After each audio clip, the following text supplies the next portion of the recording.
Welcome to Scrum Masters Elite _UK. Learn from England's failures to grow stronger every day.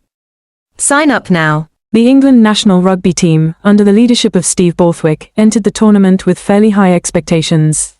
However, 2 consecutive defeats, first against the Scotland national rugby union team and, notably, a heavy loss to the Ireland national rugby union team led by coach Andy Farrell, came as a surprise to many. The match at Twickenham Stadium, long regarded as the home of English rugby, should have been the stage where the team showcased its strongest character. Yet, in reality, the outcome unfolded in a completely opposite direction. Listening to Captain Jamie George share his thoughts on the podcast The Good, the Bad and the Rugby, I felt a rare sense of frankness. He did not try to dodge responsibility or blame circumstances. Instead, he pointed to a fundamental yet crucial issue: the energy and spirit of the entire team during that match were too low. What struck me most was the question the players themselves asked: why was it like that? At first glance, it seems like a simple question, but I believe it reflects a very serious process of self-reflection. In elite sports, the difference between victory and defeat is sometimes not about tactics or technique, but about the spirit and commitment of each individual within the team. From my observations and reflections, England didn't actually start poorly. They had a strong first 15 minutes. They created opportunities. They had a clear plan. They entered the match with confidence. But the problem was that they failed to capitalize on those opportunities. In sports, especially high-level competitions like the Six Nations Championship, the opening moments often prove decisive. If you create chances but fail to convert them into points, pressure gradually turns against you.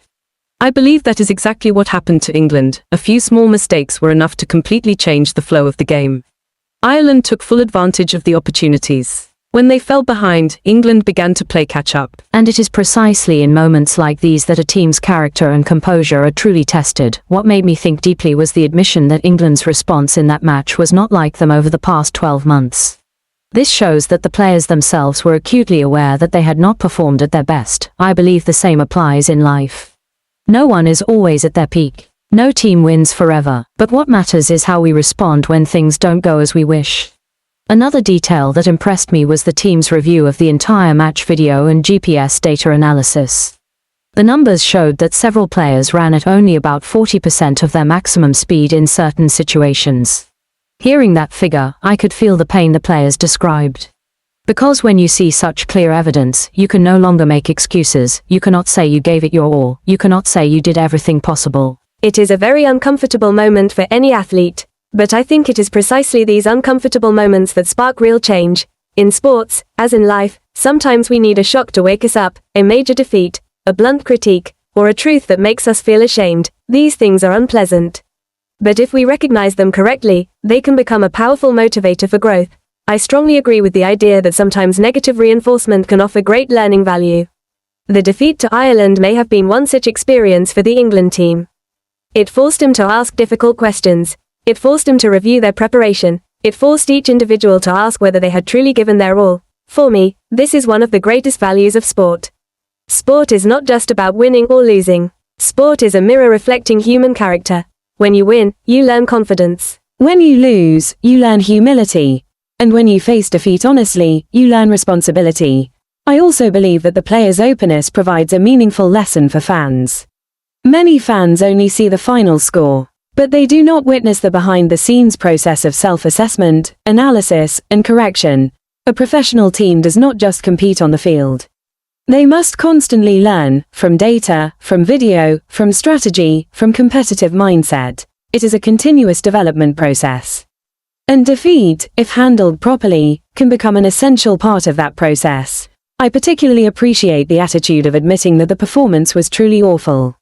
Not every team is willing to say it so bluntly, but honesty is often the first step toward change. If you do not dare to confront the problem, you will never solve it. This is a lesson I think applies not only to rugby players but to all of us, in work, in study, in personal life. Sometimes we have our own bad matches, days when we are unfocused, moments when we do not give our best, mistakes that, in retrospect, leave us regretting. But rather than avoiding them, we can learn to face them like professional athletes. Analyze, learn from mistakes, and come back stronger. I also think the upcoming match against the Italy national rugby union team will be an important opportunity for England. Not just to win, but to demonstrate that they have truly learned from the defeat. Because in sport, what matters is not that you have never failed, What matters is how you respond after failure. If you stand up, if you correct your mistakes, if you fight with greater determination, then that defeat will no longer be meaningless. No one is perfect. No team is perfect. But humans always have the capacity to learn and improve, as long as we are honest enough to acknowledge our mistakes, brave enough to take responsibility, and determined enough to become better. That is what makes sport special.